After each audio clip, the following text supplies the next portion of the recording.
Hey, another week is upon us. Hope y'all had a fantastic weekend. Welcome to episode 54 of Outside the Chute. I'm your host, Randy Frame. This week's OTC Player of the Week comes to us from North Carolina as Macy Michael of Team North Carolina Huss takes home the honors. Macy had a fantastic week starting last weekend as she hit .647 with 4 doubles, 3 home runs, and 14 RBIs. That's just fantastic. Great job, Macy. Best of luck the rest of the season. On to this week's guest, and we sat down and chatted with 4-time ISC All World selection and 3-time ISC World Champion, Rob Schweyer. Rob has had an amazing career to date, spanning all the way back to the early 90s, and he's still going strong today, most recently winning an ASA Championship last year in OKC. We're going to talk to Rob about getting a start in the game in Ontario, what it was like juggling ball in professional hockey, his tremendous success on the ISC circuit, as well as his RS sports training he does down in California, where he is having fantastic results. Rob was an absolute gem to chat with, as he has seen it all in the game, and I have no doubt everyone's going to enjoy this episode. So as usual, grab that drink, sit back, relax, cause here we go. I got the world in my palm, like camera action, it's on. I can't describe what I'm feeling, ain't never felt this freedom. I got the world in my palm, like camera action, it's on. Ain't never felt this freedom. Could you say that anything goes, anything goes, anything goes, anything goes, anything goes, anything goes. You want it on me, real deal hip hop.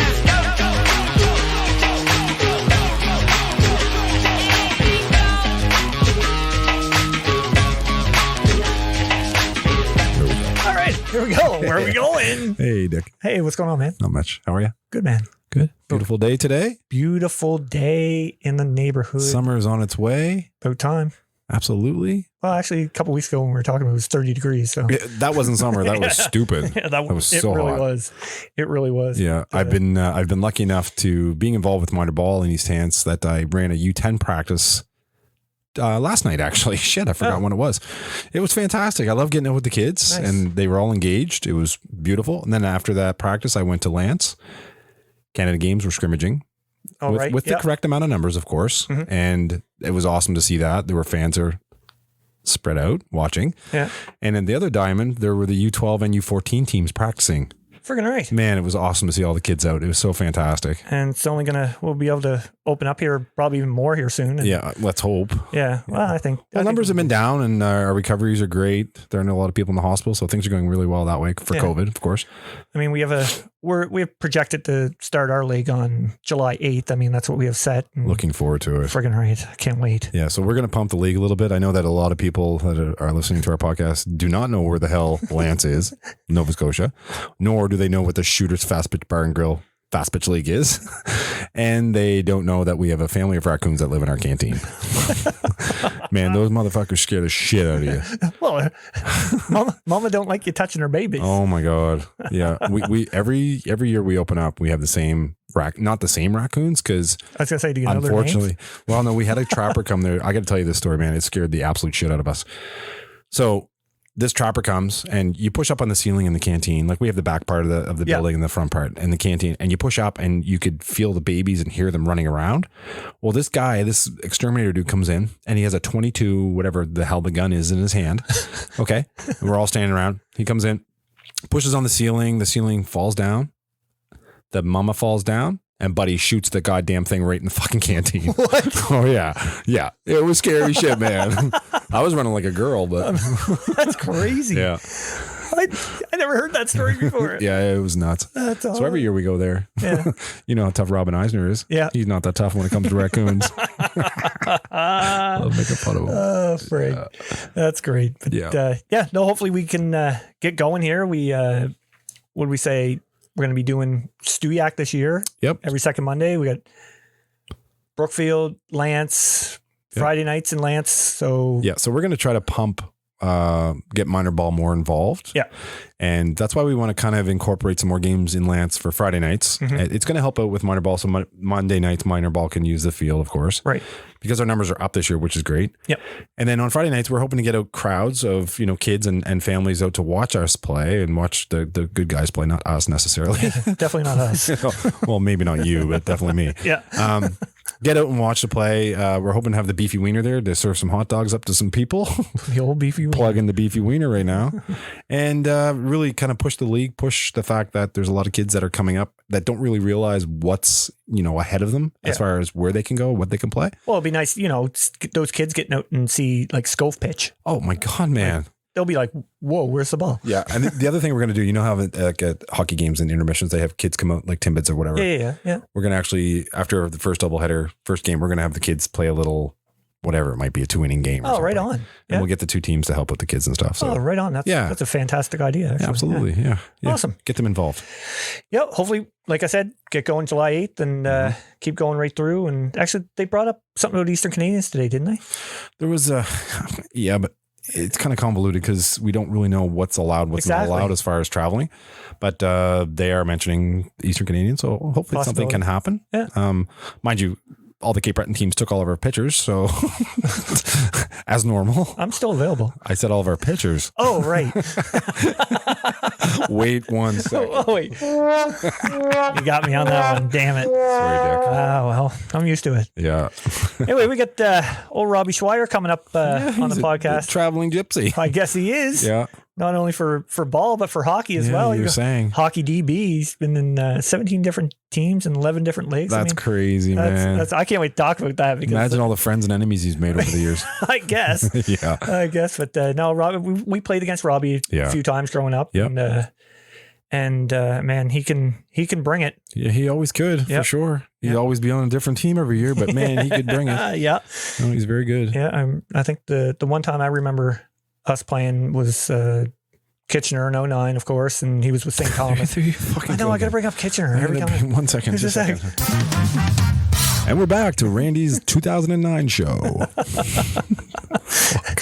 But anyway, yeah, St. Thomas. Yeah. That game, we double life game. And that's right. Yeah, it was there. Anyway. Yeah. Anyway, but let's talk to Robbie. We're gonna get his whole career and everything. He's got a lot on the go. He has his own training like with the ladies down the States that he does with. And I mean, he's working with a lot of top notch players right now that are playing NCAA. So. Yeah. You had mentioned the pitcher from Oregon, I believe. Oregon. Yep. Brooke Yancey. So, right. Or Yanez, sorry if I got the name wrong. You'd have to apologize to me. Let me look.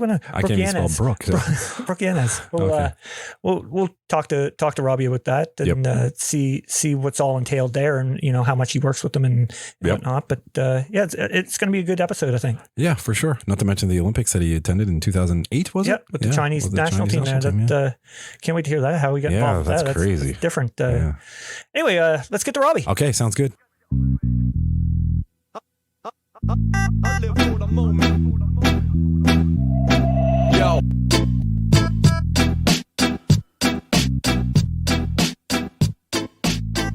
All right, here we go. Rob, thanks for coming on the podcast, pal. It's a pleasure. Yes, sir. How are you, Janine and Blake, making out down in Cali?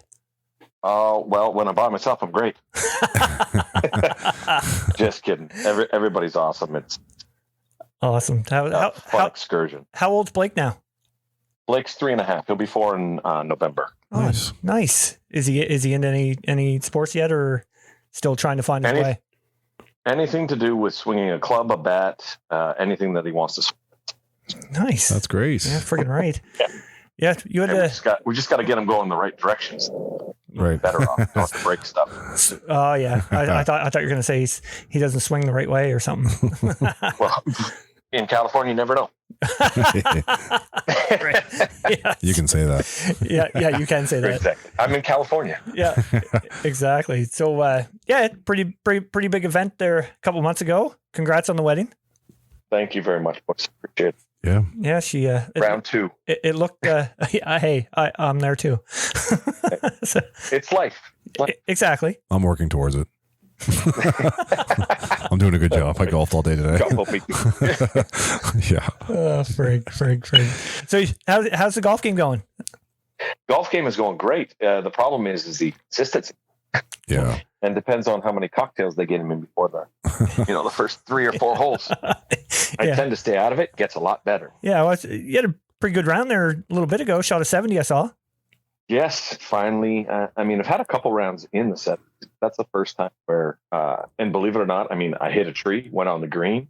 I had a couple sand shots that went all the way across and spun back, and I don't know how to spin it that well. Jesus. So it was a lot of luck coming along with it. Yeah, 32 on the back. Was that correct? I saw the scorecard there. Yeah, it was, I could pick up 2 over or 3 over on the front.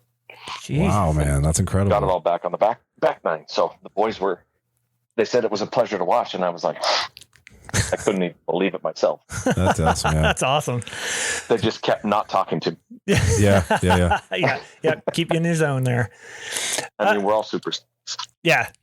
Anyway, we got a little thing that we start the podcast with here called quick pitches. Sometimes you usually forget the range. Yeah, sometimes I forget, but if you heard it, I'm going to throw 10 random questions to you, and you answer them as best you can.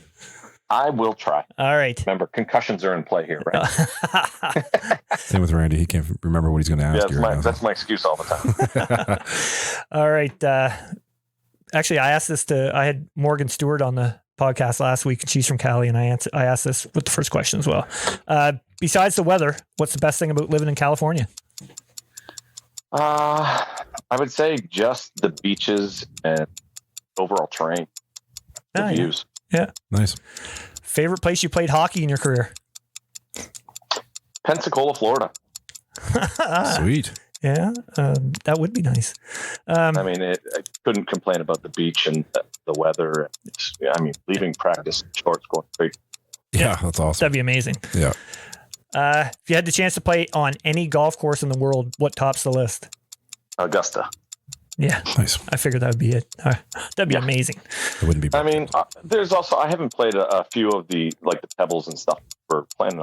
I also haven't got to that. Augusta, we actually played when I was in hockey. And we got to basically just hit around, but I would love to play it. Yeah. Friggin' right. That would be awesome. Yeah. Most memorable moment on the ball field? Most memorable moment on the ball field was the first World Championship, the ISC ring, I should say. Yeah, 2001? Yeah. Yeah, with Broken Bow. Awesome. Nice. Most memorable moment on the ice? Memorable moment on the ice I would probably have to say would be doing Snow Angels while the Zamboni broke down in the St. Petersburg Forum. Wow. Okay, wait. You got to elaborate on this. Yeah, why? So we started in St. Pete, Florida, and we're down there for a hockey game. They got the first period done, came out to do the Zamboni, and all of a sudden the Zamboni breaks down in the middle of the ice. So they have to find a way to get it off the ice, and there's snow on it and going nuts. So they had to dump the Zamboni over. And so a couple of us decided that it had been probably a 10, 15 minute wait while we're on the ice. And all of a sudden they said, go back to your dressing rooms. And a couple of us stayed out there while the fans got restless and they were cheering us on. So we figured instead of doing a slap shot skit, I'd go out and do some Snow Angels in the snow that were in the middle of the rink. Nice. And the funny part of it was Paul Walford, Pete Purcelli, and I believe it was Barry Kaler. A couple boys from the Tampa Bay Smokers were there. No way. And so they got to witness that firsthand. That was pretty. Awesome. That was pretty memorable. Oh, that's awesome. What's your go-to drink of choice? I'd say Sailor Dairy and Diet Coke. Okay. Did you say Sailor Jerry? Yeah. Yep. Oh, wow. Jay Duffy. Jay Duffy. Yeah. Jay, we call him Jay Jerry. Duffy's nickname's Jerry because really? because he of used that. to be captain until I found out how much stronger Taylor was. Oh yeah, there you go. What's next? If you could go back and play one game in hockey or ball, what is it? Gosh, I could probably do both. The second ISC for ball, the second ISC championship final that I lost in Kitchener against Mike White and the St. Joe's players was probably one of my takebacks. Right. or one that I would play again. Right. And then probably for hockey, the very first junior hockey game that I ever played in Joe Louis Arena on TSN for the Owen Sound Platers was probably my first highlighted game that I Cool. definitely underrated. You downplay it because you think you're going to be there so many more times. And so that's sort of the reflection on life is I wanted to go back and redo it. That's awesome. Right. Yeah. Was that was when it was Detroit Junior Red Wings, was it not? Yeah. Yeah. Exactly, Yeah. They got good crowds too, didn't they? Unbelievable crowds. Yeah. I mean, it was just like playing in the NHL already. And it helped that we were doing the TSN game of the week. Right. That's sick. So, you had your TV timeouts, everything that they had to do in the NHL, we were doing in the juniors. So Sick. you lived in the moment. That's cool. Absolutely. That's cool. Yeah. Favorite movie of all time? Favorite movie of all time. I got to go back to, I can't say Slapshot, even though I watched it 3,000 times. Yeah. I would probably say Youngblood. Yeah, Wow. good one. Bravo. Good one. Yeah. Only because I got to see some nakedness. Yeah. That was the billet. That's right. Oh, no, that was his girlfriend. Whatever. Anyway. Yeah. Still banged her. Enough. Yeah, exactly. That's terrible. Best place you've ever vacationed? Best place I've ever vacationed would be Hawaii so far. Nice. Last one. Who's going to win the U.S. Open this weekend? I might say Oosthuizen. Yeah, that's a good one. Who's leading right now? I haven't looked at my phone. I believe the English boy, Richard Bland. Okay. He was up the last time I looked. Right on. Where are they playing this week? That I don't know. I didn't even. I want to say somewhere over here on the West Coast. That's what I'm not sure. Anyway, we'll find that out. How to be prepared, Randy. Yeah. Okay. That's my bad. I should know. Yeah, you were the one watching on TV, weren't you? Yeah, I was. I'm just watching them golf. Sailor Jerry. Terrain Sailor Jerry every time. gets me every time. Yeah. Anyway, Rob, every question that we have on here for our guests is tell us when and where you got your start in the game. When and where? Simcoe, Ontario. Actually, it was Victoria, Ontario, Canada. Okay. My dad was playing for the regional police softball team, and I just kept throwing a ball and swinging a bat and doing that sort of stuff, and I would try and mimic him all the time, and so I believe it was that next. I believe I was 4 years old at the time, or 5 years old, I believe. He said, let's go out and try T-ball. Well, I didn't like it because I couldn't throw my own ball, and I wanted to be a pitcher so badly. And so I started off in T-ball and cried a lot because I wanted to play the big boy ball. So how I felt like I was being held back. Yeah, no doubt. How was the minor ball scene growing up in Simcoe? So, I mean, softball was amazing. My hockey team, all of my buddies that could catch and hit and throw, we played fast pitch softball. And so, I mean, you had two teams always per age group. Baseball wasn't even really thought of because I think it was only Larry Walker who played for the Montreal Expos at the time. And, you weren't getting scouted and nobody wanted to be like Larry at that point in time. Yeah. So it was pretty much a hobby or something that you passed because you got all your hockey buddies together. So that's kind of what we did in Simcoe, Ontario. Yeah. Actually, my next question was it your typical Canadian upbringing, hockey in the winter and ball in the summer? And you pretty much answered that. I mean, yeah, pretty much every single kid knew. And even if they couldn't play fast pitch, they still hung around and watched us play fast pitch. So, yeah, I mean, that's how it was here as well. I mean, you play hockey in the winter and ball in the summer, and it overlapped perfectly. I mean, you might have had a month off, so it worked out really well. Sometimes, depending on the March break weather, I mean, you were playing a hockey tournament, and then you're like, well, let's bring the ball gloves to the hockey tournament. Yeah. True enough. The trouble with that now, though, is hockey has consumed a lot of the kids' time. Like, I even know at the minor ball level right now, we have kids that are conflicted with practicing on certain nights of the week because they have hockey. Yeah. All fucking summer. Like, kiss my ass. I love hockey. I love ball, but I think that hockey's winter, ball is summer. Like, let the kids play ball in the summer. And not only that, but I mean, as I do, anytime that you miss the game, you love the game that much more. That's right.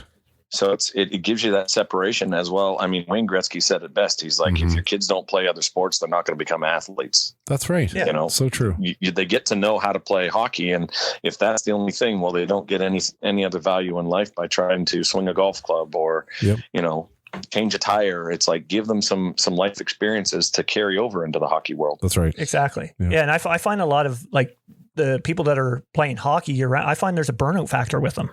For sure. Yep. And I find that in California right now with girls fast pitch. You know, I've got these parents yelling at their kids while they're doing lessons, and I'm sitting there saying, hold up, they're learning. Yeah, exactly. You know, if my dad had to yell at me every time in geography class or math class, my name would be yelled at. Yeah, that's right. Yeah. Good point. So it's always crazy. Like, criticism is great, but at the same time, the more you get yelled at, the more you're going to want to quit. Yep. So when you got to playing midget ball, was there any conflict with hockey at all? You know, because you would have been in the OHL at that time, were you not? Yeah, it turned out I ended up playing for the Owen Sound midget, like it was junior retirement at the time. So I spent, I think I pretty much from age 16 on, I lived in Owen Sound in the summertime. Oh, okay. Oh, really? So it worked out perfectly. I mean, you know, I had Frank Cox and Brad Underwood to learn from, not to mention even, Andy Jackson. Right. Oh, yeah. Wow. So I had 3 very successful fastball pitchers, and here I was, this young punk coming on up. And on a Thursday night, all of a sudden the senior tireman would call me up and say, "Do you want to come pitch?" I was like, "With Brad?" Sure. Yeah. I'd go out there just, you know, with a bag full of pee in my pants, and I'd sit there and say, "Gosh, I'm pitching with Brad Underwood." Yeah. And his giant arm. Wow. Yeah. So what Exactly. What was I'm that? like, do you ever fall left? Like, what? I'm like, look at the size of that thing. You make Popeye look tiny. Yeah. Oh my God. Well, obviously that would have definitely helped in your development. I believe so. Yeah. I mean, I can remember eating, sleeping, drinking softball in the summertime, eating, sleeping, drinking hockey in the wintertime. It's, you know, and I was very fortunate to have some extremely talented pitchers that I was able to learn with and from. And honestly, Brad Underwood was probably my biggest mentor, because being with the Tiremen and also when he went to the Toronto Gators, I got to play against and a couple tournaments play with him and Darren Zach. So I've had a great group of people to play with. Yeah, no question. I guess so. Wow.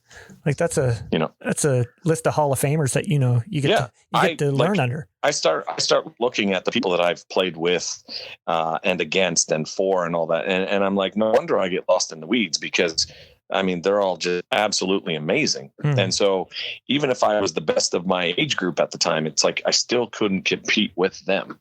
It would never amalgamate to that. So at the time playing midget ball, like you guys obviously, did you go to the midget nationals at all? Yep. And we won the Canadians. Oh, nice. Okay. Yep. So, I mean, yeah, as far as, like I said, the only one that's eluded me, the only ring that I never had. So I had the OASA champ, which is the Ontario. I had the junior Canadians, midget Canadians. I just don't have a senior Canadian. So I'm waiting for a Newfie team to pick me up so I can sit on a bench. Yeah, I think we all are. Yeah, exactly. And I mean, I don't know. I think I've had, I was with Fingal Boxall. That was myself and Brad Underwood again. We lost to I think it was Musi or Jody Hennigar in the finals. So I had my chances to win the senior nationals probably from 2002 on towards about 2006, and then it started getting to the point where all the teams were just, it was East Coast teams that were predominantly winning. It's nice to hear. Yeah, right. We like hearing that. Yeah, exactly. Yeah. Dominant. Yeah. Actually, I wanted to touch on like that time when you were in the OHL playing with Owen Sound. I was going through your hockey DB, and of course I had to go through the rosters. So that time when you were in Owen Sound, you had both Kevin Weeks and Jamie Story as your goalies? Yeah, exactly. Wow. Two legendary, I mean, they're going to be OHL Hall of Famers, but at the same time, two extremely NHL successful goalies. Yeah. And then if you looked on my last year, we also had a young kid named Brent Johnson who ended up going to St. Louis. That's right, too. That's right. Yeah. Yep. Jesus. Yeah. Goalie And again, factory. so you can see how I was a great underachiever in all my sports. I wouldn't say that. So what was Kevin Weeks like? Honestly, we called him the lotion man because he was nothing but class. Yeah. I mean, we would always say he was next to be president because the way he spoke, the way he carried himself, everything that he did was always, he would always say basically act as if somebody's watching you all the time. Mm. And so he would always make sure that he acted accordingly. He was super classy, always in shape. And that's why I bug him today. I see him on TV and I always send him a message every now and then. I'm like, suit's making you look a little big there in the neck, Weeksy. Yeah. I love watching him on TV. Every time we see him, I've seen him a couple times out here with the LA Kings alumni stuff. Oh, yeah. And he's skinny. Oh, yeah. That's awesome. So, and Storzy was always that way. Weeksy was always the one that was in shape, and Jamie Storr was just thin and could move. Yeah. He could grab stuff behind his ears. Yeah, no problem. He won gold with the World Juniors, did he not? Yep. Yeah. He did. Yeah, that's right too. Yep. Whereas Weeksy, I don't know that Weeksy ever went out. I'm not sure. Usually I'm right up on my hockey. Yeah, but you haven't eaten since because breakfast. we had Andrew Burnett, Kirk Walker, not Kirk Walker, sorry, Scotty Walker, and Storzy that were our Team Canada guys. So that's even amazing to have 3 Team Canada guys on, from Owen Sound. Yeah, really. And then my first year we had Kirk Maltby, who I had some unbelievable players to play with, as well as when I went to Kingston for my final year. I had David Ling, Chad Kilger. Wasn't Brett Lindros there? Yep. Brett Lindros had just had his concussion. So he had just retired probably. What? A Lindros with a concussion? What? Right. Both of them. Jeez. He ended up signing a big deal and got a lawsuit settled where he couldn't accept the money. He had to donate it, and he ended up buying us all leather jackets and matching suits for the road trips. Nice. Wow. It was pretty awesome. My dad still has all my leather jackets from the OHL. Actually, that's something we wanted to talk to you about too. So you've played on 47 hockey teams, and how many ball teams have you played on? Do you even know? No. I would have no clue. Yeah. So you don't have like a collection of jerseys in your basement or anything? Oh, absolutely. So it's funny you say that, because every time I would come home from a hockey year, we would all gather down at the lake house and the boys would come over because they knew it was going to be a big piss up. Yeah. And they would all go round, like rumbling through my drawers and everything. And sure enough, if I wouldn't believe it, there'd be 25 guys showing up at the bar in Schweyer jerseys, from hockey to softball. and it was just pretentious, but at the same time, nobody understood why we did it. Yeah, I love that. And so That's guys amazing. would show up in, my Pee Wee shirt that was, Simcoe Ontario Hockey, and then somebody would have a Tampa Bay shirt on, or somebody. It got to be quite and I wish I had pictures to kind of prove it and show it, because no, that's awesome, man. it was still hilarious. And people always ask me, they're like, what hat you wearing this weekend? I'm like, I don't know. You tell me. Do you want me to play for you? Yeah, exactly. That's fucking. Oh my god, that's hilarious. Actually, before we move back on the ball, I like I said, I was going through your hockey DB when you were with Jackson, Mississippi, in the East Coast League. You played with the gentleman Randy Copley, did you not? Yes, I did. Yeah, I played against Randy in Major Midget here, and he is the one guy in the league I was ever scared of. Is that right? Right. Just a big man. He would hit you, and it wouldn't matter if you were 2 feet from the boards with his back to you. He would run you through the boards. Oh yeah. I mean, we had quite a few East Coasters from in Jackson. I'm trying to think. There was a Stewart. There was a few that I can't even remember. But Jackson was a very memorable year. But that's when I ended up going to Pensacola. Okay. All right. It was one of those things where, all throughout my hockey career, everybody thought because of my size and my build that I'd be a great fighter. Well, my agent turned to me and goes, the only way you're going to make the show is if you can put the puck in the net and you can fight everybody. Well, I found out very quick I couldn't fight everybody. So I realized it wasn't going to the show. Yeah. There you go.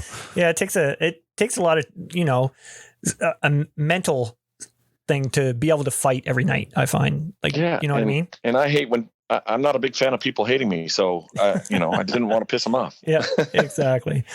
I'm like, do you want to go have a beer? Should we fight now or wait till after the beer? Wait till after the beer. Yeah. Yeah. Anyway, back to your ball career there, Rob. Your first ISC Worlds, they were in 97. Actually, I looked that up in Victoria. Perfect. Yeah. Yeah. I figured you'd have all the stats. What do you recall about that, and how big of an eye opener was that? Oh, they had vendors in the outfield. They had, it was, and I hope I'm not exaggerating, like 5,000 to 8,000 in the crowd, because it was a huge soccer stadium in Victoria. And it was overwhelming. I never thought, because all of our tournaments were like family and friends would be in the fans. Like, right. Nobody really came out to watch unless people wanted to drink, which in at my age at that point in time, nobody was really coming to the ballpark to drink. But in men's fast pitch, it was a whole nother world. I saw people partying in center field and right field and left field. Then there was vendors with pizza, and I'm like, wait, these people are staying here all day to watch ball. Yeah. And so, of course, being only a junior, my dad flew out with me, and he had the time of his life. And I think that's when he pretty much bought into I'm going to be a fan of this forever. And to this day, he packs up the RV and drives. Even if I'm not playing, he'll go down to wherever Hill United's going or the Gremlins are going, and he'll be like, "This is my lifestyle." And of course, poor Ma, she's like, "I don't want to go if Rob's not going to be there." And he's like, "Buckle up. We're going." That's fantastic, actually. He's like, "You never know. Rob might show up in a uniform." Yeah, we never know. He's played for a lot of teams. He has, and he might just show up and not tell us because he doesn't want to let us know he's close to home. That's right. That's it. So you were with Baltimore that first one? Yeah, it was called. I think they were called the Baltimore Merchants. Yeah, it was the Heinlein family. How'd you end up with them? So myself, Robbie O'Brien, and Jody Ite used to travel back and forth to a travel ball league in like Pennsylvania and Maryland, that sort of area. Mm-hmm. And it was with the Coors Light Sunners that we all kind of got introduced to the whole crossing the border part of the game. Right. And so we had played some travel ball weekends with the Can-Am Windmillers and the Coors Light Sunners. And so this Baltimore team saw me in the league and called me up and said, we'd like to get you out to play in the World Tournament. And me at the time, I was like, World Tournament? What does that mean? Yeah. Because the only thing I'd done is I'd played for the junior Canadian national team. And I thought that was just like a one-time thing. I didn't know there's anything after that. Mm-hmm. And so I was, super, not naive, but dumb towards where the sport was able to take me. Right. Because I always lived in the moment where I'm like, this is a hobby, but hockey is what I'm going to make it at. So softball, I didn't really pay attention to, and little did I know, here I am in softball world today. So yeah, that's right. Priorities got mixed up. Yeah. It's a great point that you made, that you were naive to the fact that you didn't understand what was ahead of you or what could be ahead of you. I think a lot of kids now are at that same position. Like, right. for example, I was coaching the U10 kids last night, and some of the kids didn't realize that we had a senior fast pitch team, or that we went to a nationals, or that we were able to travel across the country. None of the above. They just thought, and that's why a lot of kids are playing baseball now, because they just don't understand that they can have more opportunity in our sport than they can for baseball, for sure, especially in our province. And it's the same thing out here where, the girls don't even know that the men play fast pitch. Like, every time that I go out and do a clinic, or if I go out and teach clients, they're like, wait, you didn't play baseball growing up? And I'm like, no. Yeah. My dad saw me fall asleep in left field once, and he said, you're definitely not playing this. That's right.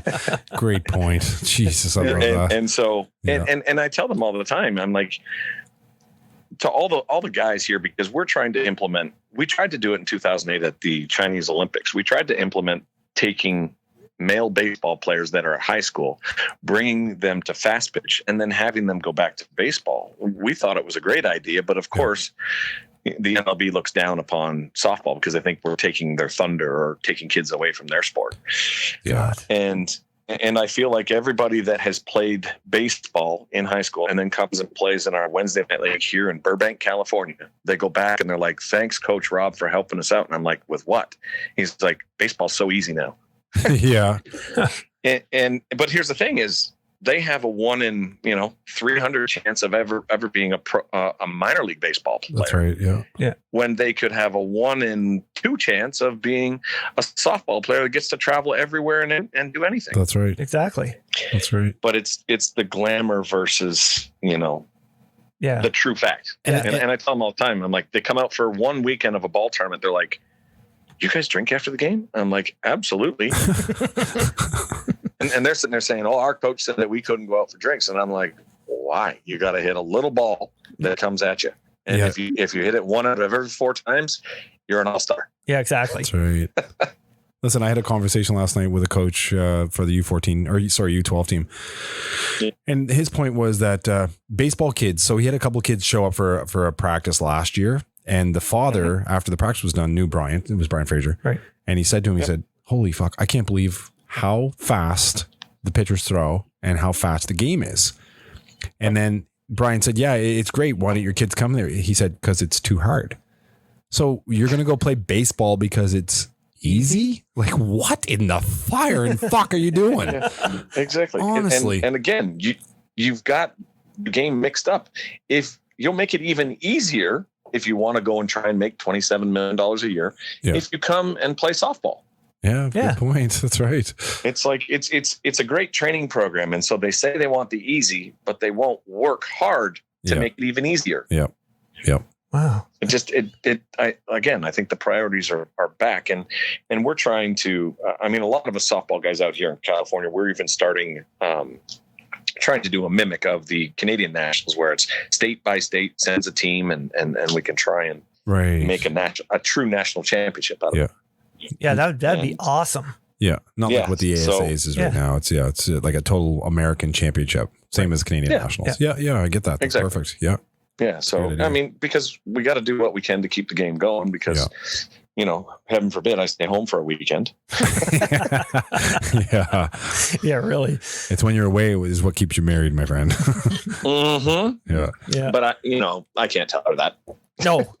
Absolutely not. My wife thinks I'm downstairs. But she'll hear in my it house now. She'll listen and she'll hear it. Love you, babe. Rob, I want to ask. I'm going to jump to the 2001 ISCs. You'd win your first world title with Broken Bow. That must have been an amazing experience.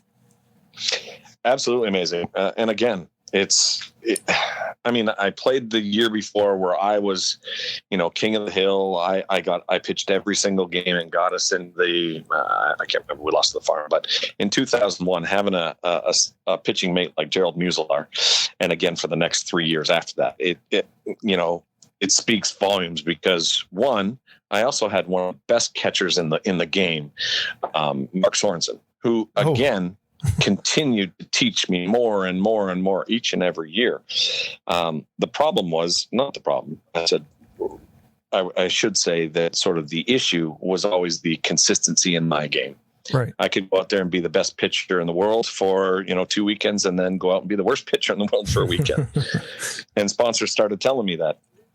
But in 2001, everything came together. And I actually, I broke my ankle in hockey.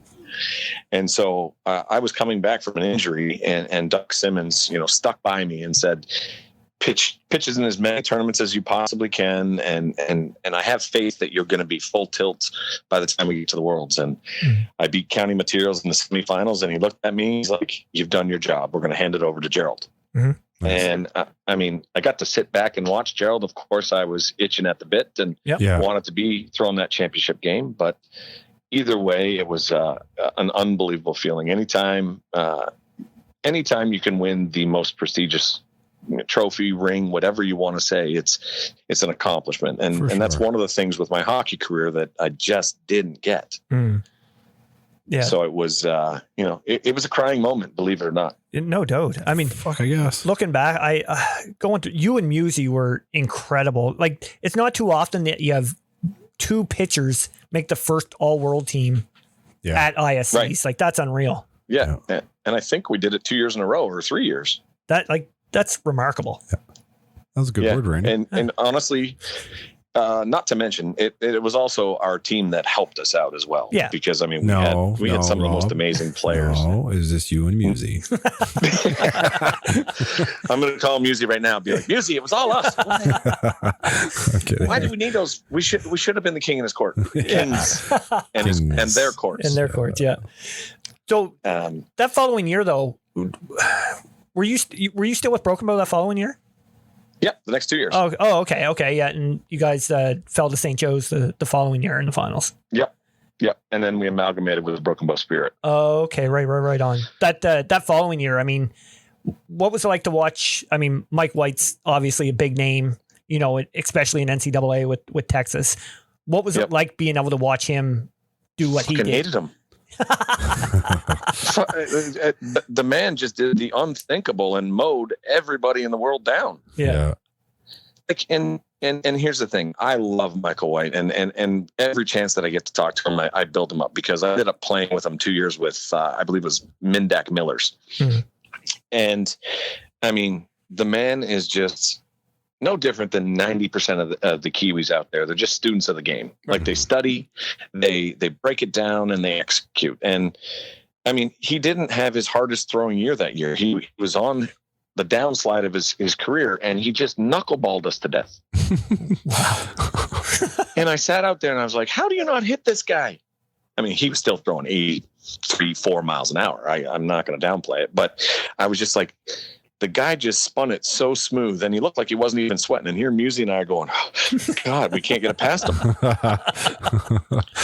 That's hilarious. So man. it was just amazing to watch. It's no different than back in the day watching a Paul Algar or Todd Martin or Darren Zach throw 6 games back to back to win it. Yeah, that's right. Yeah.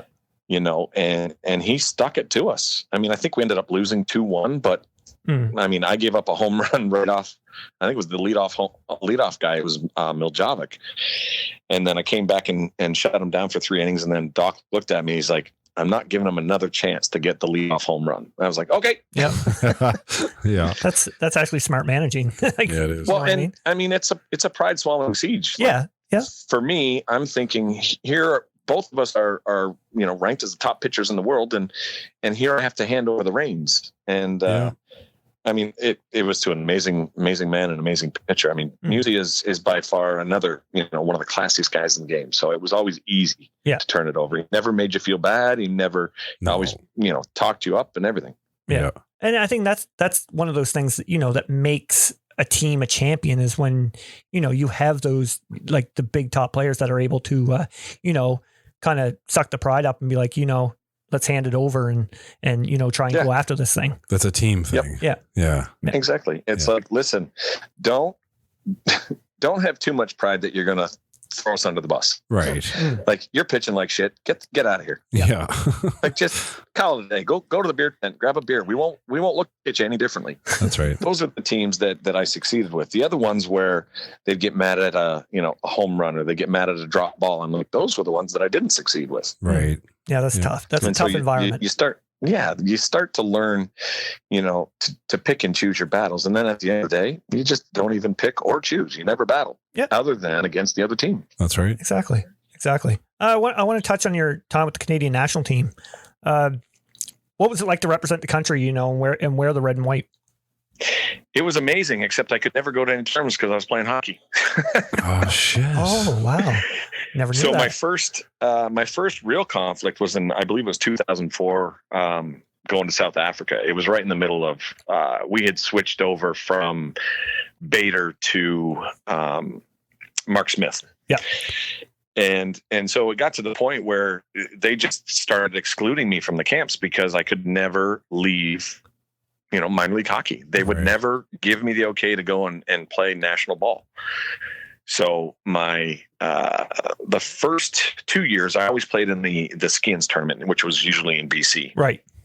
So I always got to play and always got to, go to the camps and do all that sort of stuff. And then finally Smitty goes, I just can't waste a spot on you in training camps. He's like, I'm going to give somebody else a shot at it. Mm. And so that kind of ended my career with the Canadian national team. Right. So yeah, it was bittersweet, but at the same time I had some amazing stories from Victoria, my first couple camps and playing against the national team or playing with the national team and that it either way, it was all amazing. Yeah. Oh, no doubt. I mean, yeah, just the fact, getting to play in those skin games alone. I mean, not a lot of people in the country get to play that. Wearing the flag. Yeah, exactly. Yeah. And I ended up having to actually leave that early because I had signed my first pro hockey contract. So I actually had to come back a day after. Well, I got notified on a Saturday night that I had signed a 3-way hockey contract. And so, of course, the boys were like, let's go out and celebrate. And I was told I wasn't going to have to pitch on the Sunday. So we decided to go out, Victoria, BC. They tricked you. No, they tricked me real well. And I mean, if Dean Holine or any of those boys are listening, fuck you. We went out, and I believe, and Musey was right along with me. He's like, Robbie needs a bodyguard, so I'm going to go out and make sure that he's okay. Yeah. And I remember being in Victoria where, we had strict rules to be back in the room, but all the boys wanted to celebrate with me. Yeah. And had a few too many beverages. But before that, we had all rented some mopeds. And so we sat out in center field in Victoria on the ball field. And so all the coaches knew that we were out there. And if you can imagine 6'5" Gerald Muselaar with his knees up around his ears, and you can picture Dumb and Dumber. Oh, there I am beside him, and Musey's got his knees up around his ears. What an image. And here we are beeping in center field while they're playing a skins game. Why did you not have a cell phone back then and taking pictures? Yeah, really. Of that shit, right? Yeah. Well, because I couldn't imagine if there was any social media or. Oh fuck! I'd be in jail. I mean, to be honest, I definitely wouldn't be talking to you unless I got a free phone call. You have a collect call from the Owen Sound Penitentiary? Yeah. Hi, I'd like to relive glory days. Can't be days because I had that one day and then I was shot and pissed on. Oh shit! Yeah. Oh, that's locked great. up for life. Yeah. Now you touched on the Chinese national team there, Rob. I want to talk about that 2008 Olympics. How did that all come about anyway? So, trying to think of the gentleman's name. His name is Michael Bastian. He's a coach out here in California. And so just randomly sent out some emails to some top men's pitchers and said, would you be interested in coming to China just to throw batting practice to the national team? And so I had just come off of a labral surgery in hockey. So I had the whole year to recuperate and recover. And so I said, well, I can't work in the US or Canada, so I might as well take an extra paycheck over in China. Wow. No private investigators could follow me, right? So because at that point in time, you're either on workman's comp or something like that. Right. So I'll incriminate myself. I went over to China and I said, I'm going to throw the ball around and get ready for ball season. So I'd stayed there for 2 months in China. And at the end of it, they saw me working out every day on my own, as well as throwing 2 hours of batting practice to the girls. And they came along and offered me a contract to be their strength and conditioning coach and pitching coach. Wow, man, that's awesome. That's amazing. Yeah. And so I said, well, do you mind if I go home and pack a little bit? And so they gave me a month to come back home. Went to Canada, packed up quite a few of my things and set off for and the way it worked was I had a 2-year contract in 2007 and 8. Right. And so I would go to China for 6 months, come home for a month so that I could, didn't have to miss home too much. Right. Sure. And, so they signed me on as a pitching coach and off we went to the races. And then we got the big, ultimate FU from the Chinese government that they weren't going to allow anyone other than the Chinese national team coaches to go to the Olympics. Oh, wow. So they basically hired us to get the job done, but not to take the credit. And then kicked you to the curb. Yep. And so, but the good thing about that is that I came back with the farm and ended up winning an ISC. Yeah. Jesus. So it was a pretty good, again, I'd done the most pitching I had done in probably the past, 7 years before that. Yeah. Step on the field with Corey Guru and Donnie Hale and a bunch of the guys, and we stuck it to them. Nice. That's awesome. Yeah, That's crazy. Thank you, China. It was very saddening that I didn't get to, Go to the Olympics, yeah. go to the opening ceremonies and get that. Yeah. Get that credit. You work so hard for it and you're like, this is why I did it. I gave up my whole life so I could be, looked upon as succeeding. Right. So were you still like? Did you keep in touch with them? As they were when they finished fifth? Oh, yeah. Did they not? Yep, they finished fifth. They had their, a great finish. The girls, the pitchers did well. The team doctor, who basically babied me throughout the entire year because of after throwing, batting practice for 2 hours each and every day and stuff like that. They would give me the massage because they're like, "You big man, we're gonna stand up on you." And I was like, "Okay, walk on me all day long." So they sent me a lot of updates and I got a lot of videos and I was on a lot of the social media stuff, and I was still listed as a coach, but didn't get the credit for it that I felt I deserved. So how was the communication there? Like when you were working with the pitchers and whatnot? Yep. So I had a biomechanics or a science interpreter, and then I had just a regular everyday interpreter that would follow me around or come with me each and every day. Right. And the gentleman that was my science translator would always, anytime I would do a clinic for the national team or speak in front of national team or Olympic committees, he would be, there to do it. And then anytime I wanted to ask for a Coke and a smile, the other girl would come along. She was an intern for the program and she would help me along. Nice. It was different. And I mean, I kept trying to learn Mandarin, but definitely couldn't. But I mean, something to look back on that you're like, wow, this is quite an experience. Again, you take it for granted until now. Yeah, exactly. Talking about it. Like, I mean, I came back with all the paraphernalia. I brought my Olympics glove and I brought the track suits and I've got the pictures and all that sort of stuff. But it's just tough when you don't have the actual, the credits for it. Yeah. Each and every time. And then again, I'm like, well, I coached in the Olympics once. I'll probably do it again. Now they eliminated it 12 years later. Yeah, exactly. I want to touch on the 2010 ISCs when you were with the Pennsylvania Power there based out of Harrisburg. Yep. You guys would lose the opener and then win 7 in a row before bowing out to eventual champions Jarvis Travelers. That must have been a pretty memorable week for you. Well, and not to mention a memorable week for the great Sean. I believe his name is Sean Cleary. Oh yeah. He's not too bad. So he's all right. He was, So I mean, he and I, traded off on the pitching and whatnot, but people underestimated him at that point in time because he was just a young punk again coming up, and I mean, he really opened everybody's eyes, and look at him today, one of the best in the game.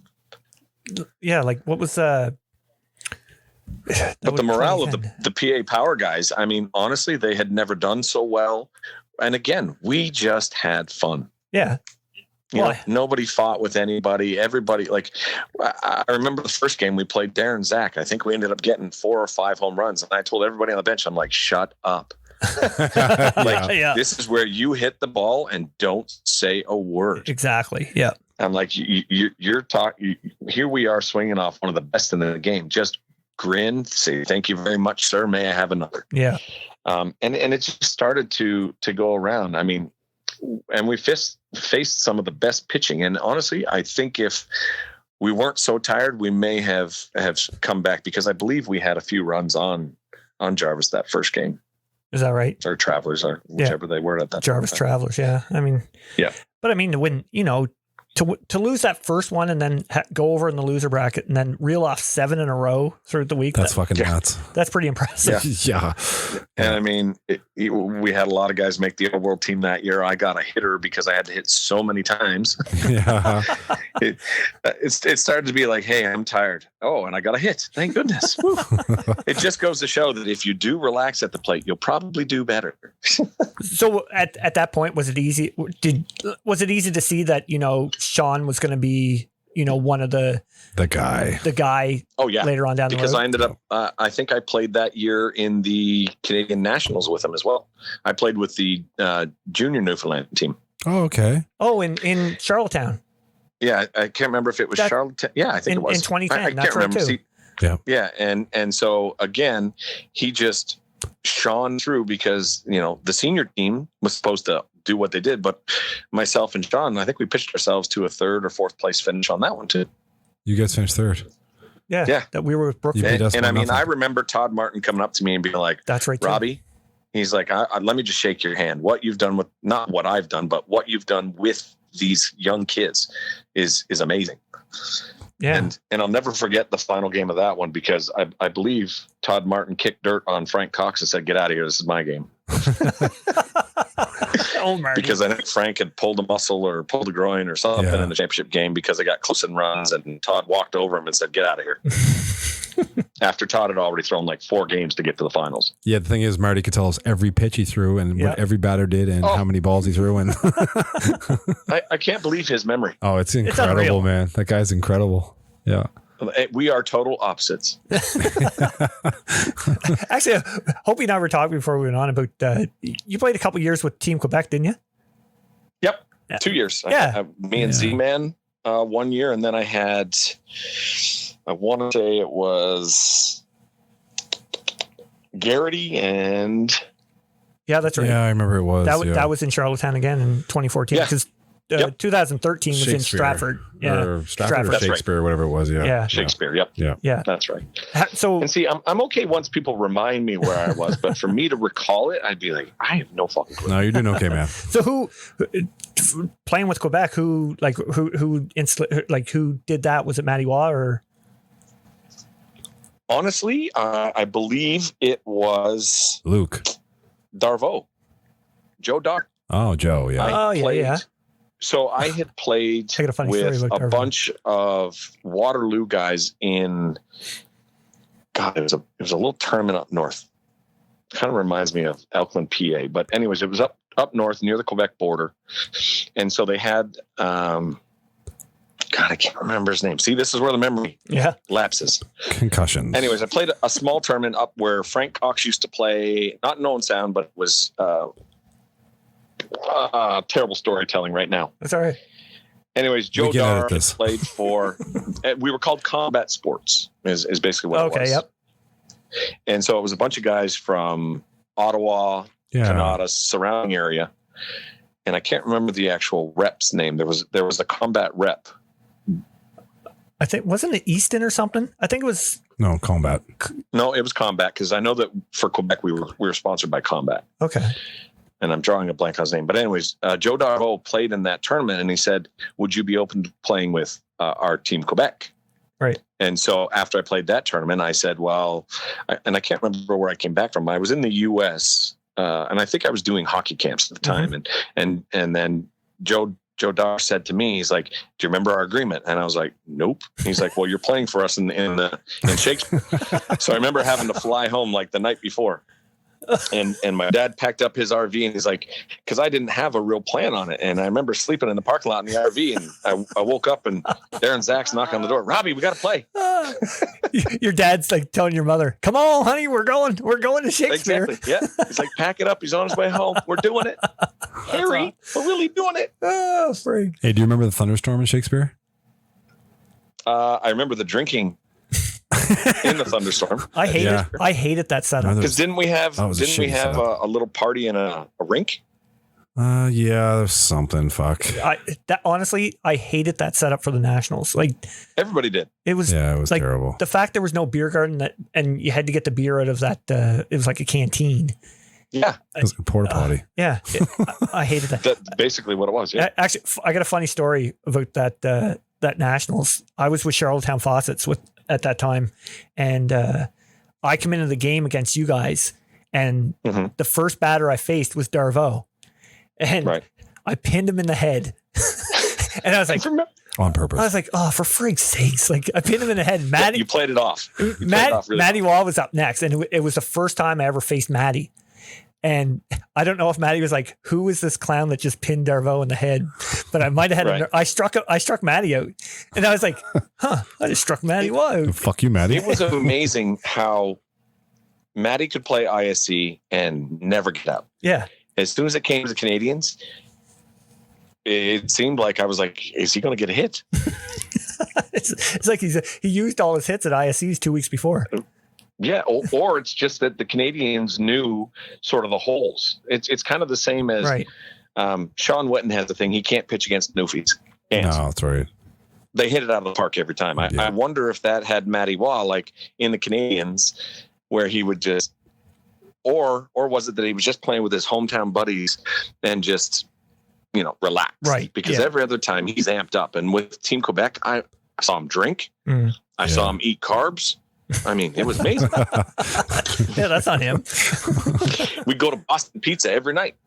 Yeah, who is this guy? Yeah. Like, this is not the guy that I see in ISC. Yeah. Oh. Or on Instagram doing workouts every day. Yeah, exactly. Oh, Frank, that's great. Rob, I got to ask about RS sports training, of course. Tell us all about it. So it basically came about when I worked for Turcotte stick handling schools out here and all over the U.S. When I first moved out here, I figured my life after hockey was going to be, using my ins with Rob Blake and Nelson Emerson and all the Simcoe or Ontario guys that were with the LA Kings. Mm-hmm. And so I had approached them about, doing some stick handling camps and stuff like that. And so I started off doing hockey lessons. Okay. In El Segundo. And so then I said, well, since I've got so many friends, I'm going to use the logo to try and attract people. And I mean, as soon as I brought the logo out, which is the LA Kings symbol with just RS Sports Training on it, mm-hmm. and it's a baseball diamond on the bottom, all of a sudden people would just approach me and be like, I like your hat. And I'd be like, yes, it's not the LA Kings though. And then so they would start asking me questions. I started handing out business cards, getting more clients. And then people started seeing me play softball around. So instead of just being hockey, I was like, well, it can't be hockey training. So I'm going to do all sports. I'm also a certified personal trainer. So I was like, well, let's do hockey, softball, and personal training. Then I got into box fit. I started doing boxing classes. And so it just basically fell together. And I literally got the logo because I was like, I kind of like the LA Kings logo and it'll get me some business. Yeah. And it's grown from there. I mean, I no longer have done the hockey stuff because it's $485 for an hour of ice time here. Holy shit. Yep. And that's even with connections. That's unbelievable. $5 an hour. Yep. $485 an hour. Do they tie your skates for you? No, they actually dull your skates for you. What the fuck? That's unreal. Because then they want you to get a sharpening for $36. No, that's not true. It's not $36, but no, it's 48. Yeah, it's 62. Yeah. I forgot to carry the 12. Yeah. Oh man, that's crazy. What? Yeah, and stupors.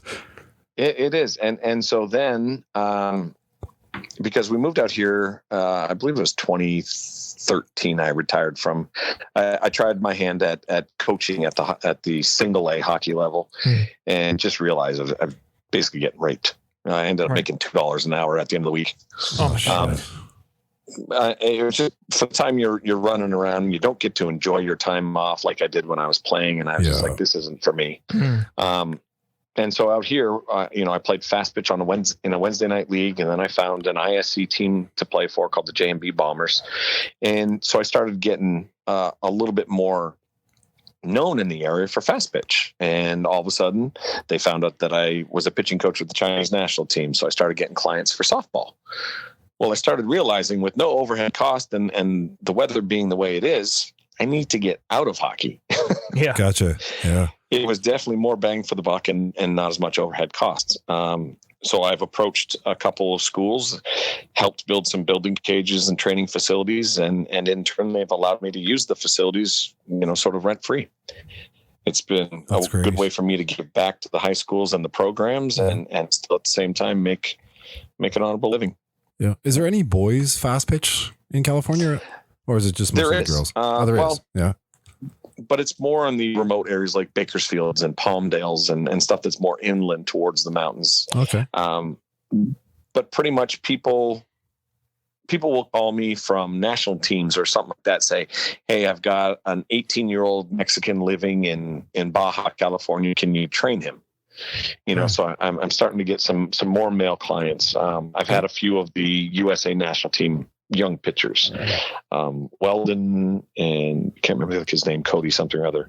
So I see periodically, but it's not enough to keep the game going. Sure. Yeah. And that's what sucks. It's disheartening. Yeah, for sure. But I mean, at the same time, at least it's some. Yeah, exactly. You have to have someone and to so make if we get the baseball players to start coming over, and we can convince some younger kids to throw the ball underhand. I'm like, you can still go back and play baseball. It's easier if you play softball and go back to play baseball. That's right. Yeah, for sure, man. They got. Let's not get on that topic. Yeah. Okay. Right. Yeah. Anyway, Rob. Like I remember. Go ahead. I'm not going. Oh, okay. Let's Baseball. Oh shit. let's go to the player association thing. Okay, first I have to say something. Jesus. I like to say something. Boy, thunder and Jesus. One thing we didn't do today in our podcast is mention Steve Mullally. Oh, we forgot. Oh shit, we didn't mention Lolly. No, Hey, Why would we? did Lolly hit a He's home run professional off? drinker. did Lolly ever hit a home run off you? Probably one of the longest ones. Oh, really? And he stared me down all the way around the base. He's like, "Don't worry, I got the first captain." Oh, shit. Love you, Lolly. Oh, man. Not to mention, Lolly would always say, "Robbie, just give me the wink. Give me the wink when it's coming." I'd be like, "You don't even need a wink, you dick." Yeah, really, man. He's got me picked 12 times. That's He's ridiculous. got everybody Be picked. like, "Robbie, you lick your lip when you're throwing a lifter. You scratch your balls when you're throwing a lifter." I'm like, "How can I do all that at the same time?" He's like, "I just know you did it a couple times." Jesus Christ. Obviously, you've had to have listened to him and Hilly's podcast, eh? I haven't. Oh, you haven't? Oh, hey, No. hey, Lolly. Ha. Man, they're I'm sorry, brother Lolly. I apologize, as well as Hilly. I'm telling you- they are my Yeah. goofy brothers. I'm telling you right From the now, mothers. the one that they did with Robbie OB, Yep. Yeah, it was fantastic. priceless, Yeah. priceless. I can only imagine. Yeah, three noose talking to each other. Like, You Fuck needed the a marbles translator. being spit on in their mouths. Yeah, you need a Yeah. translator for sure. oh, frig. Right. No, good for them, man. Like I said, Yeah. the more podcasts, we're getting the game out, right? Exactly. Yeah. One thing I can say, Lolly Hilly, I can't believe I wasn't your first fucking call. Fuck you. All the stories we have together. Yeah. But OB was literally there. He was their trendsetter. He took them under the wing and showed them a lot of things. I mean, Oh, Yeah. for sure. the entire island is just one big happy family. Yeah. Oh, 100%. I mean, It's the greatest place on earth, man. and it's paying off It is. dividends. Yeah. And that George fucker built a good street. Yeah. I guess he It's did. King George. Jeez. I love that place. I think I've been there 12 times. Can't remember anything about it. No. Yeah, me Pretty either. nice from That's not from concussions. Anyway, Rob, we're gonna get to player association here. It's where I'm gonna throw out a name to you, and you can say as much or as little about them as you want. Okay. All right, first one. Starting off with Thomas Macchia. Thomas Macchia. What can I say about the man? My first experience with him was just an overall athlete. And he's no different than most of the other Kiwis, where just hopefully wants to give back to the game and doing all that sort of stuff. They're constantly trying to build it and grow it and do all that sort of stuff. Right. Yeah. I've grown out of contact with him, over the years, but he was one of my dear friends with Jared Martin back in the day and Mark Sorensen. So just a great guy. Right on. Super. Next, we talked about him a little bit. Musey, Gerald Musler. I mean, there's nothing you can't say. There's no bad stuff you can say about music. He doesn't do anything bad. Exactly. Yeah. I mean, he wakes up and his bed's made. I don't get how a big man like that doesn't leave a crease in his bed. I can remember the first time after winning I think we won the Aurelia shootout one year, and we drank out of the cup, and Musey was like, "That's got germs on it." No, bud. I'm not touching drinking that from shit. it. And he sat down, opened up his own beer. First time I ever saw him drinking beer. Oh, man. He's probably some Me and crazy Bobby in the Giesbrecht sack. were sitting there, and we both looked at each other and said, "Did I just see Gerald Musler drinking beer?" One time in my life is all I ever saw him drink beer. Yeah. Wow. That's awesome. But a class act. Love working with him with the USA national team. He's doing some amazing things. Absolutely. And actually, Gerald grew up like not 10 minutes from where we're at right now. Oh, really? Yeah. Yeah. So I know his family very well. Or did. Awesome. They're all gone now. Yeah. Right. Next, I have he was a guest on here, and we let him talk about you. So it's only fitting. Yusuf Davis Jr.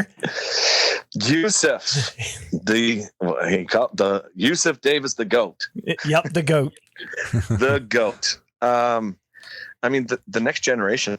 He just lives, eats, drinks softball. Most kind-hearted, mild-mannered, hard-working individual from the West Coast. I mean, he's great for Team USA because there could be no better ambassador of the future of the game than Yusuf. Yeah, That's nice. 100%, man. He's a beauty. And I mean, we're gonna see him just do some amazing things for as long as he can. Oh, For I sure. agree. Totally Yeah. agree. So positive. Next on the list, Shannon Haddad. Gosh, I mean, you're pulling them all out of the woodwork, huh? Hey, I do my research. Shannon Haddad was my first kind of Cinderella story coming here from Camarillo, California. She lives in Simi Valley. She took her from a girl that literally threw the ball over the fence every time she started throwing the ball underhand. She turned her entire pitching style around, believed in sort of what I was teaching, and that I wouldn't steer in the wrong way. And she's been a super success story until this past year, where she had some fractures, I believe, in an L3, L4 vertebrae in her back, which kept her out of the hunt for the World Series. Yeah. Yeah. But just a true athlete to go through the hardships of she played for Pete and Chase Turner with San Jose State, and then they had to leave. They were forced to leave for a while, and she's gone over to Long Beach. But amazing pitcher. Nice. Right on. Last on the list is Brooke Yanez. And again, a Cinderella story. Yeah. Little Brookie, She's awesome. came in my left side princess. She has surpassed everyone's expectations, except for mine. Yeah. I feel like she always had it in her. She throws the ball hard. She spins the ball better. She's changing the game on TV because people are starting to see that it's not a difference between genders. It's just the fact of learning the right spins and making the ball move. Mm-hmm. And so she's really, honestly, she's paved the way for my future here in California to teach and coach. And I wish her all the best for next year, because I hope she can pull it off and win one. Friggin' Yeah, right, yeah. sweet. I was watching some highlights of her, prior to, doing my research on you, man. She can throw her. Yeah. And like I said, when you're starting to get the Michelle Smiths and the Amanda Scarboroughs Yep. and the Jessica Mendoza, when you're starting to see them change the way they call the game because of these two pitchers, Mhm. it honestly, these are the proud moments that I have. Oh, absolutely. Because things that I felt I didn't get credit in my playing career, I'm hoping to get credit in my coaching career, because it's like these girls are changing the way that pitching coaches should look at teaching these girls how to pitch. Yeah. Yeah. Is there anybody Go on ahead, the sorry. is there anybody on the up and coming that people should keep their eye on?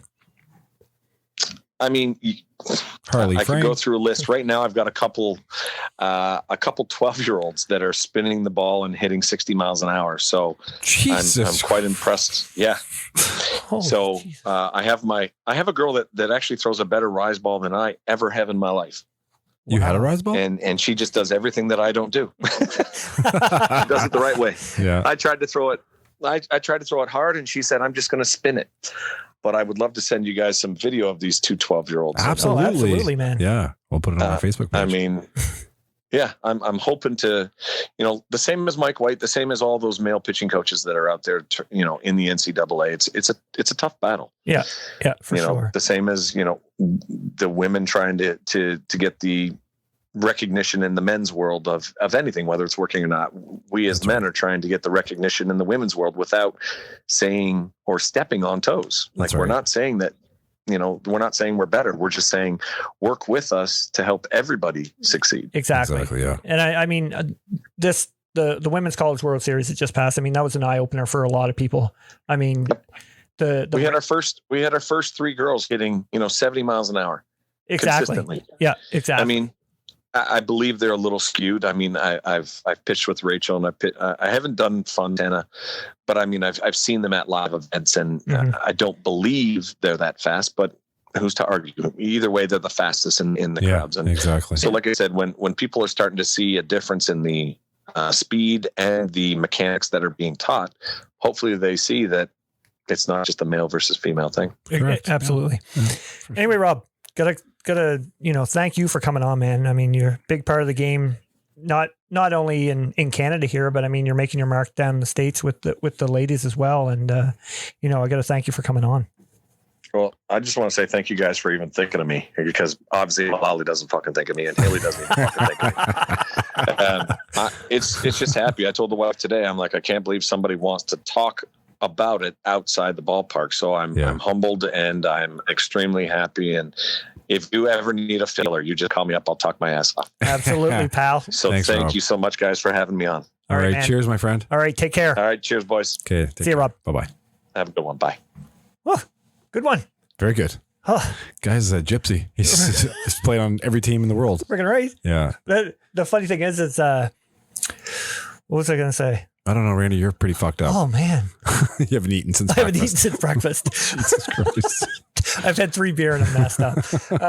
No, what's I going to say?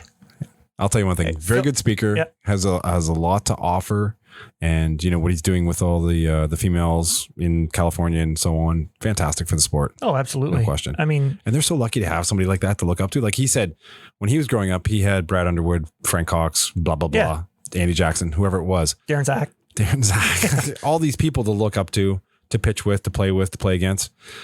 He's offering something to the girls that they maybe wouldn't have that opportunity to have. Just a different side of it. You know what I mean? Yeah, for sure. Because I mean, I'm pretty sure a lot of the girls in the States, Yeah, majority of their pitching coaches are female. That's right. And It's a different but you look. know what? I've been seeing it because I mean I'm online quite a bit, you know, on Twitter and whatnot. With, Tinder. With not Tinder, man.